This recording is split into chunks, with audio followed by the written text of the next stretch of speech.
অভিশাপ দেওয়া কেমন কাজ? কেউ জুলুম করলে তাকে অভিশাপ দেওয়া যাবে কি না?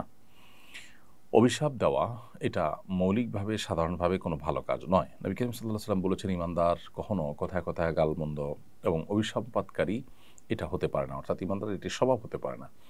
তিনি আরও বলেছেন যে, লাম উবআস লাআনান ওয়ালা তাআনান ওয়ালা শাত্তামান, আমি অভিসম্পাতকারী, গালমন্দকারী হিসাবে আল্লাহ সুবহানাহু পক্ষ থেকে আমি প্রেরিত হইনি। অর্থাৎ এটা আমার কাজ নয়।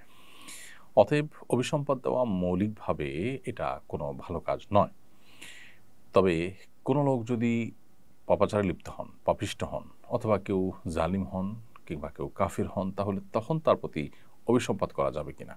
এর উত্তর হলো যে, সাধারণ এবং আপনার জেনারেলি তাদের প্রতি অভিসম্পাত করতে কোনো অসুবিধা নেই। অর্থাৎ যারা অত্যাচারী, যারা জালিম মানুষের প্রতি জুলুম করছেন, তাদের প্রতি কমন এবং সাধারণভাবে অভিসম্পাত করতে কোনো অসুবিধা নেই। কারণ কোরআনে কারিমে আল্লাহ তাআলা বলেছেন, আলা লা'নাতুল্লাহি আলা যালিমিন। জেনে রাখো যে আল্লাহর লাআনত এবং অভিসম্পাত জালিমদের উপর পতিত হবে। অর্থাৎ যারাই জালিম, যারাই জুলুম লিপ্ত, এই অভিসম্পাত তাদের জন্যই প্রযোজ্য হবে। এভাবে জেনারেলি জালিমদের প্রতি অভিসম্পাতের কথা বলা যাবে। অর্থাৎ তাদের জন্য বদদোয়া করা যাবে, অভিসম্পাত করা যাবে সাধারণভাবে। আর যদি সুনির্দিষ্ট ব্যক্তিকে অভিসম্পাত করার কথা বলেন, তাহলে সেক্ষেত্রে সর্বাবস্থায় সেটি পরিত্যাগ করাটা উত্তম।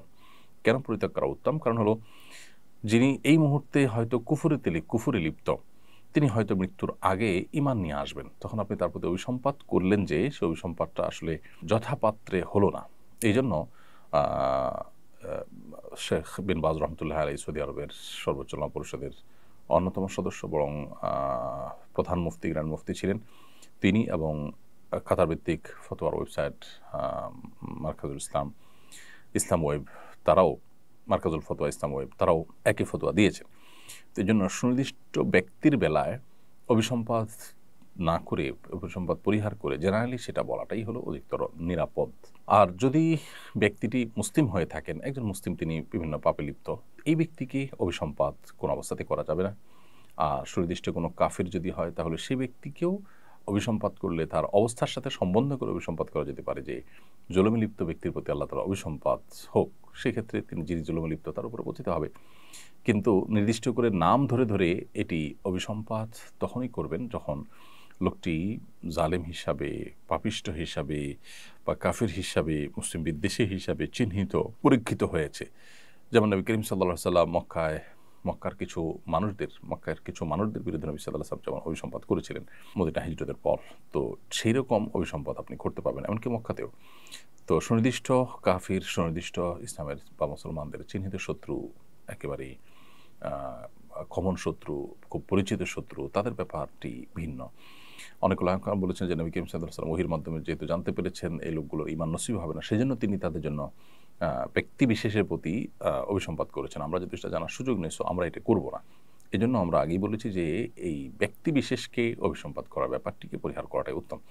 এমনকি লোকটি যদি কাফির হন, সেক্ষেত্রে জমহুর উলামা ইকরাম, ইমাম আবু হানিফা রাহমাতুল্লাহ আলাইহি, ইমাম শাফিঈ, মালিক রাহমাতুল্লাহ আলাইহির মতে ওই ব্যক্তি বিশেষ কাফের হলেও ওই কাফের ব্যক্তিকে অভিসম্পাত করা যাবে না। কারণ কোরআন কারিমে আল্লাহ বলেছেন, ইন্নাল্লাযিনা কাফারু ওয়া মাতু ওয়া হুম কুফফার, যে ব্যক্তি কুফরি করেছে এবং কুফরি অবস্থায় তার মৃত্যু হয়েছে, উলাইকা আলাইহিম লানাতুল্লাহি ওয়াল মালাইকাতি ওয়ান নাস আজমাইন, সে ব্যক্তিদের প্রতি আল্লাহ, ফেরেশতা এবং সকল মানুষদের অভিসম্পাত পতিত হয়। তাহলে সেক্ষেত্রে এখানে অভিসম্পাত পতিত হবে ওই ব্যক্তিদের উপর যাদের মধ্যে এই বিষয় রয়েছে যে তারা মৃত্যুও হয়েছে কুফরের উপরে।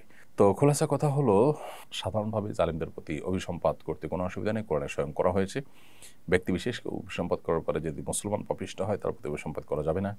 আর যে কাফের পাপিষ্ঠ হয়, অনেক ওলামাদের মতে করা যাবে, অনেকের মতে করা যাবে তখনই যখন সে চিহ্নিত ইসলাম বিদ্বেষী হবে, তবে অনেকে নিষেধ করেছেন। বেশিরভাগ ইমামগণই ব্যক্তি বিশেষ কাফের হলে তার প্রতি অভিসম্পাত করতে নিষেধ করেছেন।